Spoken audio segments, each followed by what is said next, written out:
Trusted and tried.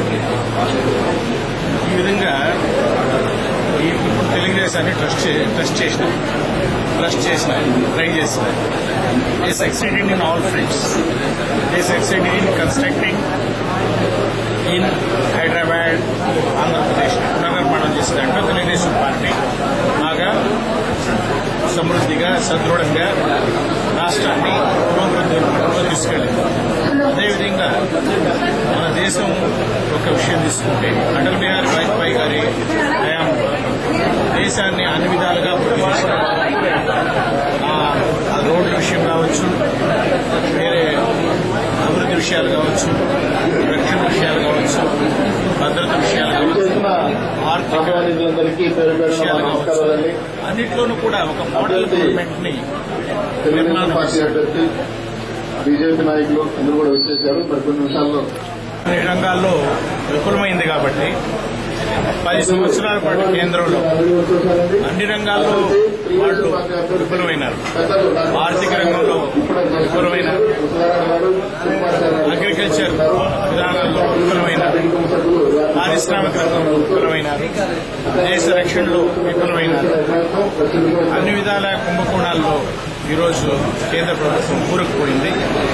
వాళ్ళు ఒక ఆత్మవిశ్వాసంతో ప్రజల దగ్గరికి పోయే స్థితిలో ఈరోజు లేదు.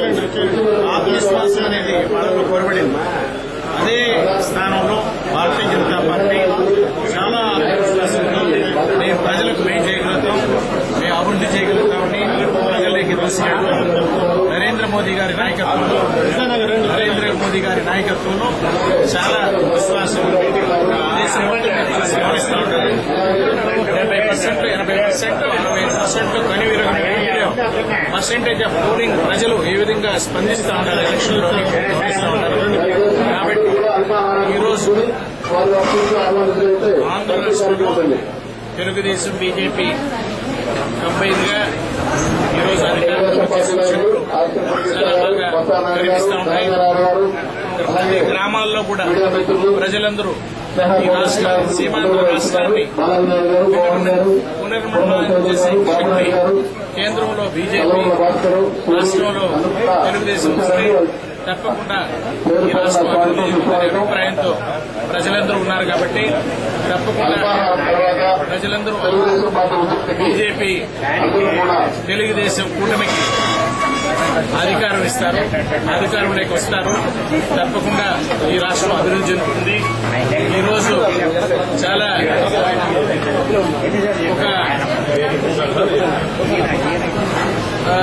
ఈ రాష్ట్ర విభజన వల్ల ఆంధ్ర రాష్ట్రానికి చాలా అన్యాయం జరిగింది.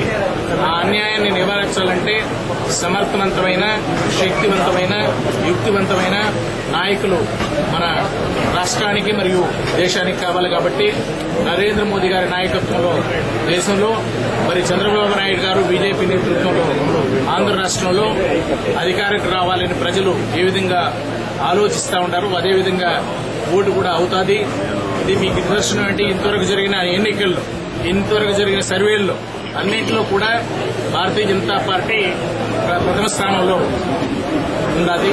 అదేవిధంగా ఈరోజు లేటెస్ట్ రిపోర్ట్ ప్రకారం మన బీజేపీ తెలుగుదేశం కూటమి అటు తెలంగాణలో, ఇటు ఆంధ్ర రాష్ట్రంలో రెండు జాగాల్లో కూడా అధికారంలో వచ్చే సూచనలు స్పష్టంగా ఉన్నాయి. కాబట్టి రాబోయే రోజుల్లో ఈ రాష్ట్రం అభివృద్ధి చేయాలంటే ఈ రెండు పార్టీల కూటమినే సాధ్యమవుతుందే కానీ కాంగ్రెస్ వల్ల కానీ వేరే ఇతర పార్టీల చిన్న చిన్న పార్టీల వల్ల కానీ సాధ్యం కాదు.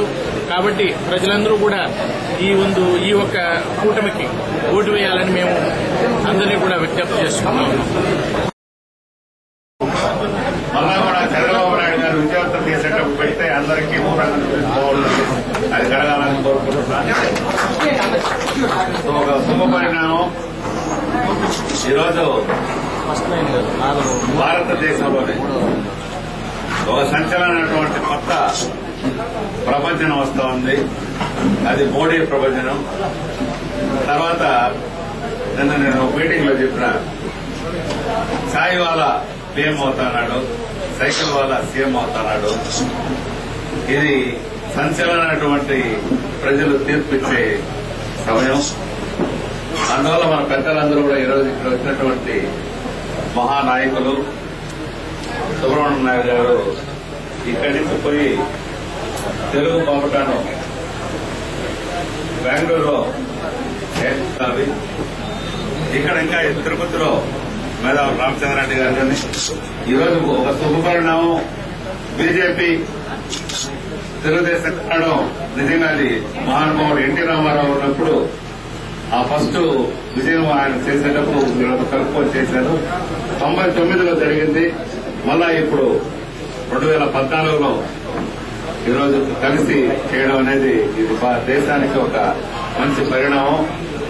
ఈరోజు ఇక్కడ విచ్చేసినటువంటి పెద్దలు మా ఎమ్మెల్యే మోహన్ గారికి, ఎక్స్ ఎమ్మెల్యే అదే కృష్ణమూర్తి గారికి, ఇక్కడ వచ్చేసినటువంటి సోదరులు సుధాకర్ చౌదరి గారికి, సుధారాణి గారికి, ఇక్కడ బీజేపీలో మా సోదరులందరూ వచ్చారు.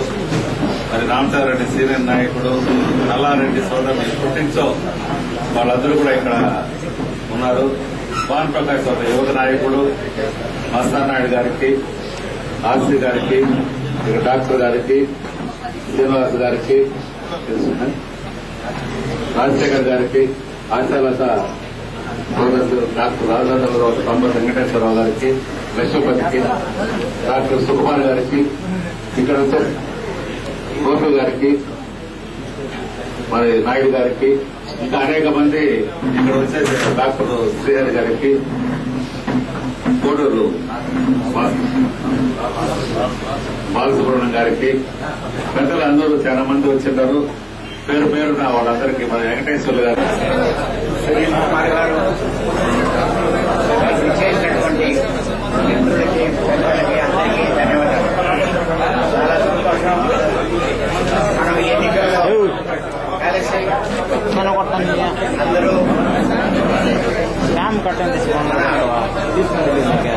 పార్లమెంట్ అభ్యర్థి కాళమంచి జయరాం గారికి, అదేవిధంగా అసెంబ్లీ అభ్యర్థి శ్రీ వెంకటరమణ గారికి ఎన్నికల్లో